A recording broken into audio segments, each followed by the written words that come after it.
this program, we review the latest events taking place here in Egypt. And of course, you can always get in contact with us through the social media in Cairo local time. We are on Facebook on www.facebook.com/CLT Nile TV, or on Twitter on https://twitter.com/Cairo local time 4. These are our websites, and you can always contact us on the program, also through our phone number 25794828. It's always a pleasure to hear from you. Now we're going to take a look at the main events of the day. Stay tuned.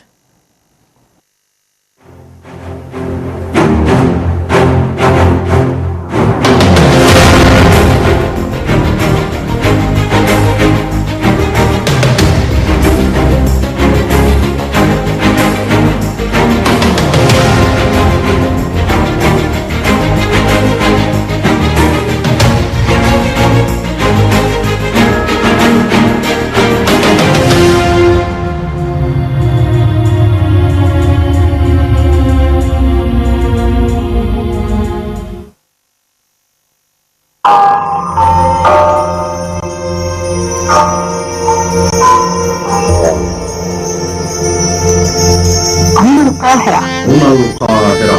هنا القاهرة. هنا القاهرة. هنا القاهرة. هنا القاهرة. هنا القاهرة. القاهرة القاهرة.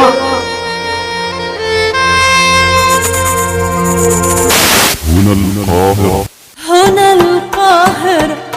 وحبيبي أنا ده منين ما يروح بيكون جنبي. هنا القاهرة.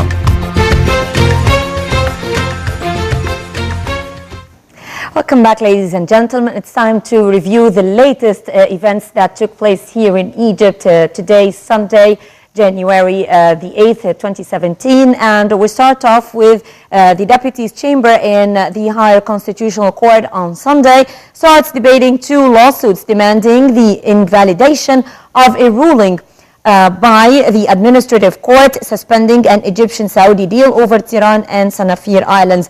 The chamber will be receiving requests by opponents and listening to hearings ahead of writing down its legal opinion report. The hearing comes 1 week before the Supreme Administrative Court issues a decision on an appeal by the government against the ruling to suspend the deal, which was issued by the Administrative Court. The deal redraws maritime borders between the two countries, placing the two islands within Saudi borders. And Foreign Minister Sameh Shukri visits the Omani capital Muscat on Sunday to deliver a message from President Abdel Fattah al-Sisi to Sultan Qaboos bin Said. Foreign Ministry spokesman Ahmed Abu Zaid said that Shukri's visit aims at boosting bilateral relations and following up on joint cooperation projects. Abu Zaid added that the visit would also tackle a number of files as well as regional and international issues of mutual concern and means of settling them. Now, Egypt is currently hit by a cold weather wave, and the upcoming item is on the weather. The weather experts expect extremely cold weather conditions to overtake northern parts of Egypt, while Upper Egypt would witness mild low temperatures in the day hours and extreme cold at night. Active southwest winds are expected to blow with noticeable dust in the north. Weather forecast officials warned against low visibility on highways and maritime disruptions at the Red Sea and the Mediterranean. And our final news item is sports, as Egypt hosts Tunisia in a friendly at Cairo International Stadium on Sunday, 5 days before they fly to Gabon to make their first Nations Cup appearance since winning the last of their record 7 titles in 2010. Egypt and Al Ahly defender Ahmed Higazi has been declared fit for Sunday's friendly against Tunisia in the Pharaoh's only warm-up game for the 2017 Africa Cup of Nations in Gabon. Higazi has been suffering from hamstring injury that ruled him out of Al Ahly 2-0 Cairo derby victory over Zamalek in the Egyptian Premier League last month. Egypt will face Ghana, Mali and Uganda in Group D of the tournament.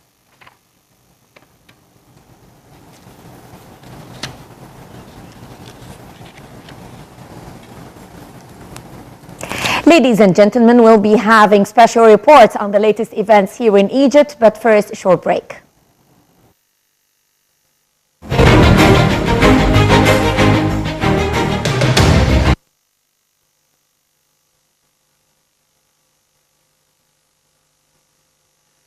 Welcome back, ladies and gentlemen. And President Abdel Fattah al-Sisi announced on Friday the building of what will be the largest church and the largest mosque in Egypt at the new capital by the coming year.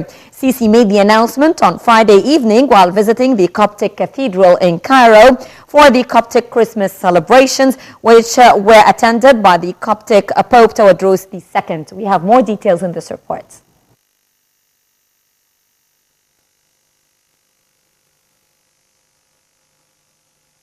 Egypt's President Abdel Fattah al-Sisi announced on Friday the building of what will be the largest church and the largest mosque in Egypt at the new capital by the coming year, and that he will be the first to donate money for the project.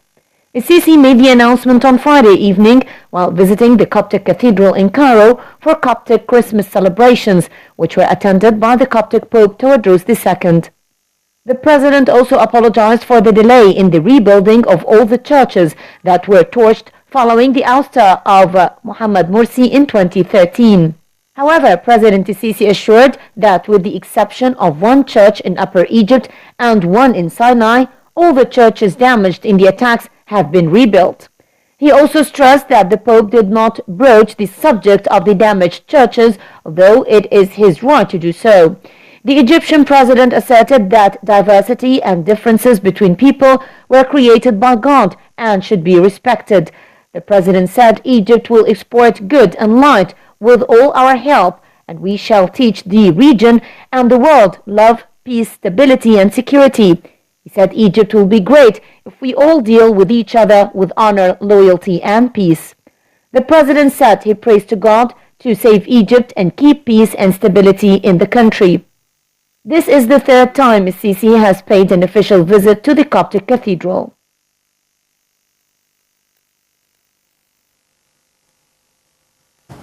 And from politics into the world of business and finance, the technical analyst predicted that the Egyptian exchange EGX will continue to take advantage of the falling price of the pound and aims to achieve a new record level near 13,050 to 13,100 points in this week's trading after the New Year's celebrations and the Christmas holidays. We have details in this report. Technical analysts predicted that the Egyptian exchange EGX will continue to take advantage of the falling price of the pound and aims to achieve a new record level near 13,050 to 13,100 points in this week's trading after the New Year's celebrations and Christmas holidays.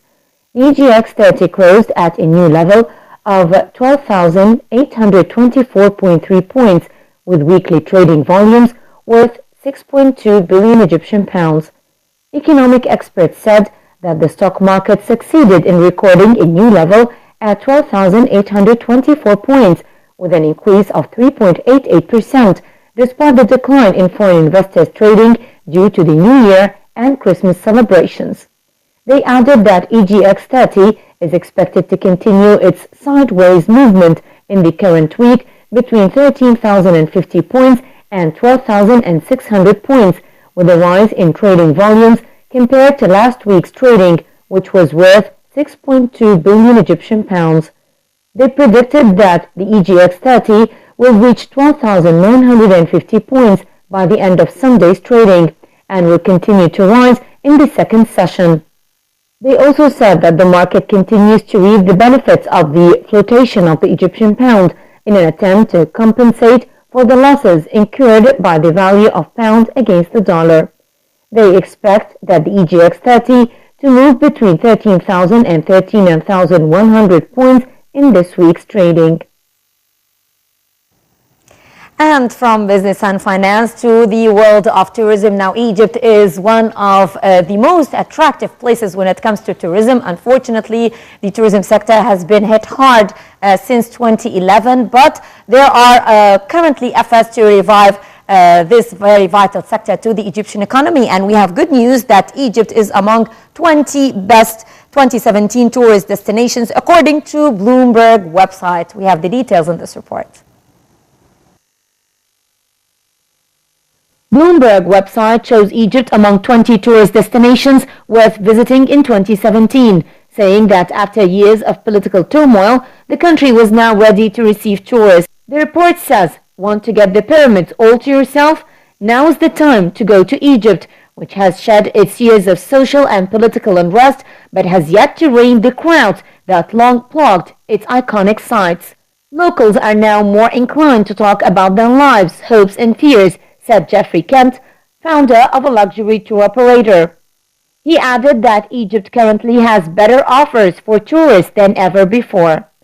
The report said several international companies inaugurated hotels in Egypt, having tight security and safety procedures, and some Nile cruises between Luxor and Aswan were launched. According to the report, the Egyptian government opened the cemeteries of Queen Nefertari and Pharaoh Seti I after years of closure due to renovation. According to Bloomberg, March is the best time of the year to visit Egypt due to relatively cheap offers.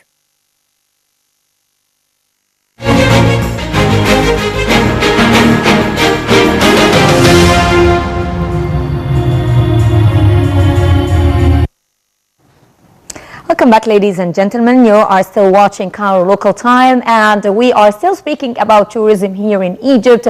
We have watched a report about Bloomberg's report about tourism in Egypt. It is one of the best destinations for 2017. And speaking more about tourism, the world's top 10 exhibition designers were invited to the competition for the role as lead exhibition designer for an enormous international exhibition assignment for the Grand Egyptian Museum. And in the competition process, 10 became 5, then 3, and finally 2 agencies were put to the test. And after 3 interviews and negotiation rounds in Cairo during the last 12 months, the winner was elected. Now, the Grand Egyptian Museum is nothing less than the world's biggest archaeological museum, and once finalized, it will also be the world's largest museum in all genres. More details with Nile TV's correspondent Abir Mitwalli.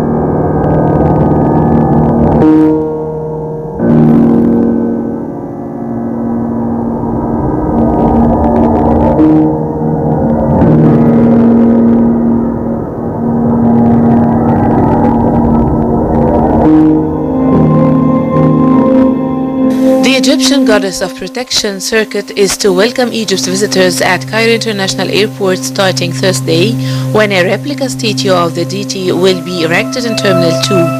Amr Tibi, the Executive Director of the Antiquities Ministry Antiquity Replicas Unit, said that the statue will be taken from the unit's factory in Cairo Citadel to the airport on Thursday morning. Al-Tibi said that the statue is a gift from the Antiquities Ministry to the Civil Aviation Ministry in an attempt to encourage tourism as well as to highlight the ongoing cooperation between the two ministries as well as the Tourism Ministry. Al-Tibi explained that the polyester statue is 4 meters tall, weighs 150 kilograms and took 2 months to make. It is made of polyester and depicts circuit one of the 4 protective ancient Egyptian deities who stretch their arms to protect Tutankhamun's gold shrine, and she wears a scorpion on her head. Last month, the Antiquities Ministry offered Ecuador a replica statue of Ramses II, which is similar to the authentic one that was transported in 2006 from Ramses Square in downtown Cairo to the Grand Egyptian Museum overlooking Giza Plateau, which is yet to be opened. The statue was erected in Kuichi Kondolo Square, which was subsequently renamed Egypt Square.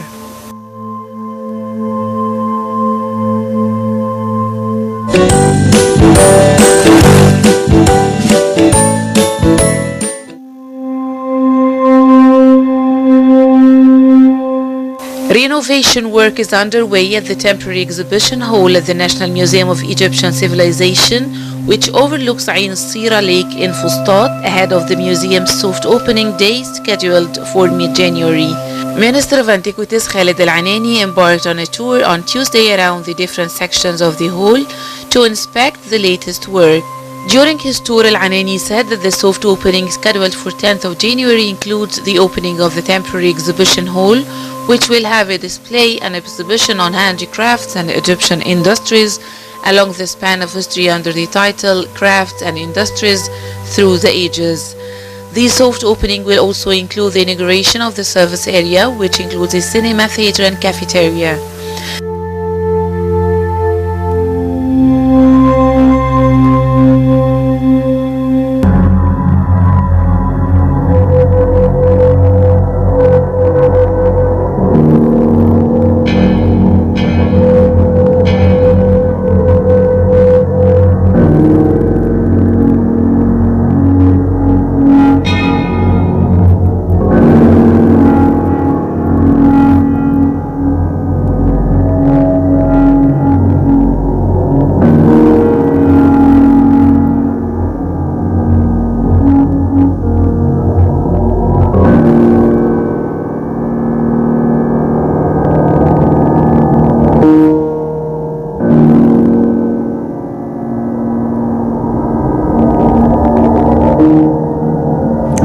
Welcome back, everyone. Now, speaking of the most important events that took place here in Egypt, President Abdel Fattah al-Sisi recently ratified the draft law to establish the Media Personnel Syndicate. Now, what are the details of this syndicate? What are the challenges facing the establishment of it? In order to answer these questions, we are very much honored and delighted to have with us Dr. Azza Haikal. She is the Dean of the College of Language and Communication at the Arab Academy. Good evening to you, Dr. Azza. Good evening to you, Dr. Hala. Yes. Dr. Azza, now, if we're speaking about establishing a syndicate for the media personnel, how do you see this step, especially that the draft law has already been passed in Parliament and signed or ratified by President Abdel Fattah al-Sisi? I think this the law or that the Parliament has issued or the syndicate that the Parliament has approved of, it will change a little bit the face of media and communication in Egypt, because we will have a kind of regulation for those who will join the syndicate, and also the regulation concerning the work, concerning the content. Also, I think laws that will decide upon their way of working, how to work, to save their rights, to give them and ensure them security and insurance, and at the same time to know what's going on and how are we going to communicate and how are we going to exchange information. And I think it's a good step towards the whole issue of regulating the mass media in Egypt and the media, communication, information, whether it is audio or readable or is it visual, even the electronic media. I think this will help to make it more productive, more established, more for the sake of the people. Okay. Dr. Azza, you mentioned something very important. You said that this is a very good step on the path of regulating mass media here in Egypt. You mentioned all forms of traditional media, whether TV, radio, or the press. But you also mentioned something very important, online media. Now, do you think that applying the law or online media would be applicable to this law? Do you think this would be an easy step? Yes, I think there are a lot of countries doing this, not only in Egypt, but also they are doing this in the Western societies, in the Eastern societies. We have China, we have Iran, we have the United States. Even the European countries now are regulating the usage of the social media and the networking media and I think that they are also following the users. They are trying to control it. It is not a kind of censorship, or it is something related to, can we say, to a dictatorship or a military regime. But even those countries which are free countries, democratic countries, still they think that the electronic media and the social media now is a threat. That's why they are trying to control it by kind of following, by kind of doing some or issuing some laws that would regulate the issue of the online media, because it is really the new media of the world. Okay. Now, also drawing lessons from other countries is very important, but the essential role of the media, Dr. Azza, has always been under the spotlight, but it became even more essential following the 2011 revolution and all the events that took place here in Egypt afterwards, because there were so many types of media and we became stuck between trying to broadcast everything to the viewers and also taking care of what should be broadcast and what not, and also taking care of the freedom of speech. So do you think that this law would actually solve all these problems? I think so, because this law is going to be issued by the people working, and they are going to promote some ideas, and the state and the government will issue certain laws and regulations. There will be a kind of discussion. Then all these laws will be issued in front of the High Council for Media, whether press or media, and then it will be given to the Parliament to give its say in it. And I think it is not only the freedom of speech, or it is not only the freedom of expression, it is also the freedom of the citizen, of the audience, because we also have our own freedom not to be hurt, not to be abused, not to be dehumanized because of a lot of obscene scenes that we can be exposed to, or be exposed to other wrong information, misleading information, a kind of lies. This is very important, because manipulating with the public opinion has to be again regulated for the sake of the security of the human being at first, then the security of the state. Okay. Dr. Azza Hekel, Dean of the College of Language and Communication, the Arab Academy. Thank you very much, Doctor, for being with us in Cairo Local Time. Thank you. And ladies and gentlemen, stay with us. We'll be right back after a short break.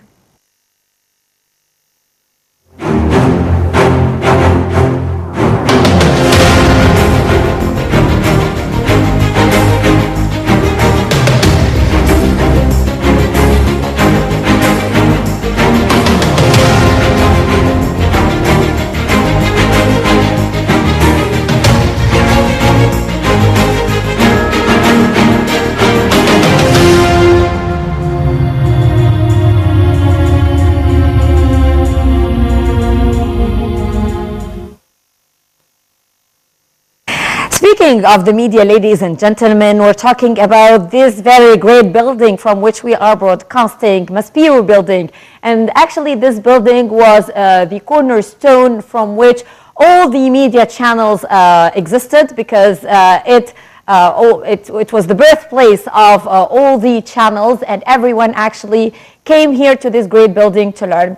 Now, speaking of which, we have a very special segment in Cairo Local Time called Maspero Zaman, because Maspero Zaman sheds light on the material broadcasted by the Egyptian television back in the old days. Let's take a look and we'll be right back.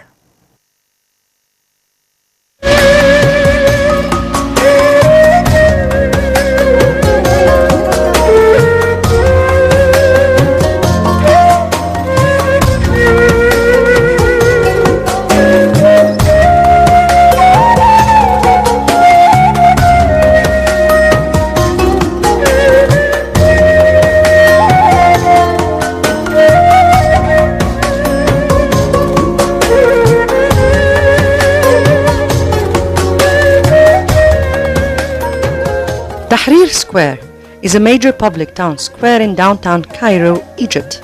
The square has been the location and focus for political demonstrations in Cairo. The square was originally called Ismailiyya Square after the 19th century ruler Khedive Ismail, who commissioned the new downtown district's Paris on the Nile design. After the Egyptian Revolution of 1919, the square became widely known as Tahrir or Liberation Square, but the square was not officially renamed until the Egyptian Revolution of 1952, which changed Egypt from a constitutional monarchy to a republic. The square was a focal point for the Egyptian Revolution of 2011. At the center of Tahrir Square is a large and busy traffic circle. On the northeast side is a plaza with a statue of nationalist hero Omar Makram, celebrated for his resistance against Napoleon I's invasion of Egypt, and beyond is Omar Makram's mosques. The square is the northern terminus of the historic Qasr al-Aini Street, the western terminus of Talat Harb Street, and via Qasr al-Nil Street crossing its southern position, it has direct access to the Qasr al-Nil Bridge crossing the nearby Nile River.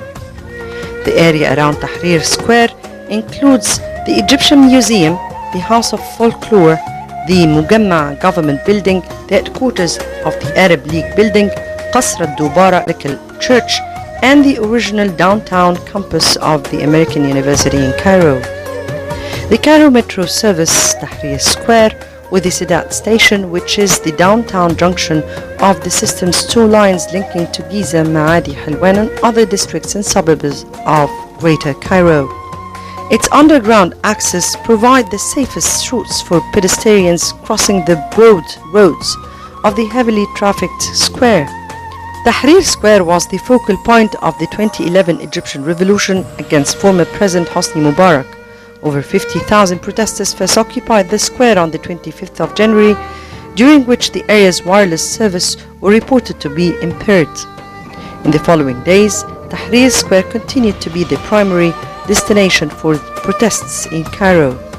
The 18-day revolt centered in the square resulted in the remove of Mubarak from power on Friday, the 11th of February 2011, when the president officially stepped down from office. Tahrir Square erupted in a night-long celebration after the twilight announcement, with shouts such as "Lift your head up high, you're an Egyptian," "Everyone who loves Egypt, come and rebuild Egypt," and others. The next day, Egyptian Cairean women and men came to clean up the square.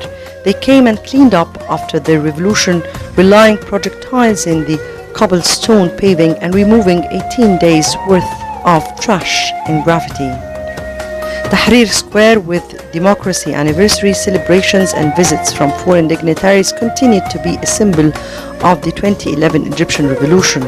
British Prime Minister David Cameron, Catherine Ashton, the High Representative for Foreign Affairs and Security Policy of the European Union, Hillary Clinton, Secretary of State of the United States, John Kerry, Chairman of the American Senate Committee on Foreign Relations, Kevin Rudd, Foreign Minister of Australia, and American actor Shin Pin visited Tahrir after the 2011 Egyptian Revolution. On the 3rd of July 2013, General Abdel Fattah al-Sisi announced the removal of Mohammed Morsi and suspended the Egyptian constitution after ongoing public protests. The square became established as a focal point and a symbol for the ongoing Egyptian democracy demonstrations.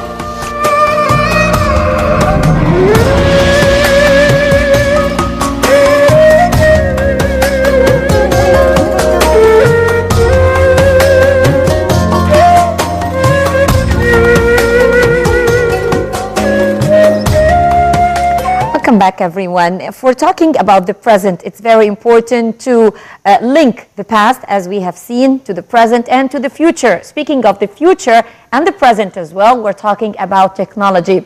Now, personally, my relationship with the information technology or technology in general is really weak, but I'm trying my best. Perhaps the younger generation are lucky because they have the state-of-the-art technology and they know how to use the latest technological applications very well, in a very smart way. But for the older generation, perhaps we can learn a little bit from my colleague Hani Saif, who has some a little bit to tell us about how to use the latest technology.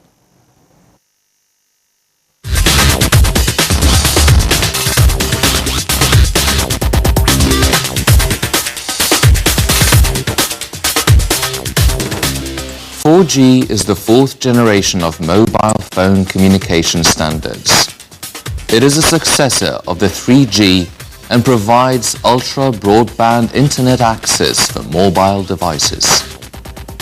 The high data transfer rates make 4G networks suitable for use in USB wireless modems for laptops and even home internet access. 4G wireless is the term used to describe the fourth generation of wireless service. 4G is a step up from 3G, which is currently the most widespread high-speed wireless service. 4G is only available in limited areas in the world, but is now used widely in Egypt. While all 4G service is called 4G, the underlying technology is not the same. Sprint, for example, uses WiMAX technology for its 4G network, while Verizon Wireless uses a technology called long-term evolution, or LTE. No matter what technology is behind it, 4G wireless is designed to deliver speed. On average, 4G wireless is supposed to be anywhere from 4 to 10 times faster than today's 3G networks. Sprint says its 4G WiMAX network can offer download speeds that are 10 times faster than a 3G connection, with speeds that top out at 10 megabits per second. Verizon's LTE network, meanwhile, can deliver speeds between 5 Mbps and 12 Mbps. The 4G system was originally envisioned by the Defense Advanced Research Projects Agency. The DARPA selected the distributed architecture and end-to-end internet protocol and believed at an early stage in peer-to-peer networking in which every mobile device would be both a transceiver and a router for other devices in the network, eliminating the spoken hub weakness of 2G and 3G cellular systems. Since the 2.5G GPRS system, cellular systems have provided dual infrastructures, packet switch nodes for data services, and circuit switch nodes for voice calls. In 4G systems, the circuit switch infrastructure is abandoned and only a packet switch network is provided, while 2.5G and 3G systems require both packet switched and circuit switched network nodes, i.e. two infrastructures in parallel. This means that in 4G, traditional voice calls are replaced by IP telephony.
ladies and gentlemen, this brings us to the end of this edition of Cairo Local Time. Before I go, I would like to remind you of what we covered today in this edition of the program. Today we covered the main events taking place here in Egypt. We also featured special report. One of them was about President Abdel Fattah el-Sisi's announcement that Egypt's biggest church and biggest mosque will be established very soon. Also, there was a special report about the performance of the Egyptian stock market, economic report, and also another one about tourism.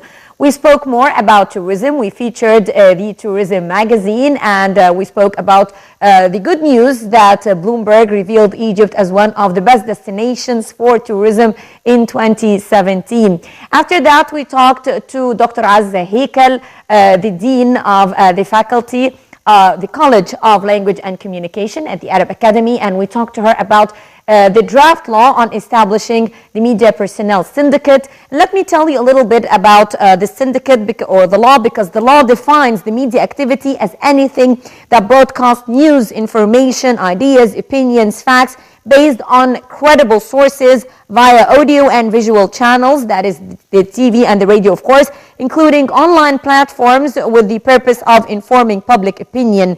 And also in the case that a member violates the terms of his or her acceptance into the syndicate or makes false claims in order to become accepted, punishment can include prison terms and or fines between 20,000 to 100,000 Egyptian pounds. We would have loved to elaborate more on this law, but perhaps in the upcoming episodes of Cairo Local Time. But for now, our time is up. I'm Hala Al-Hamalawi. Thank you very much for being with us.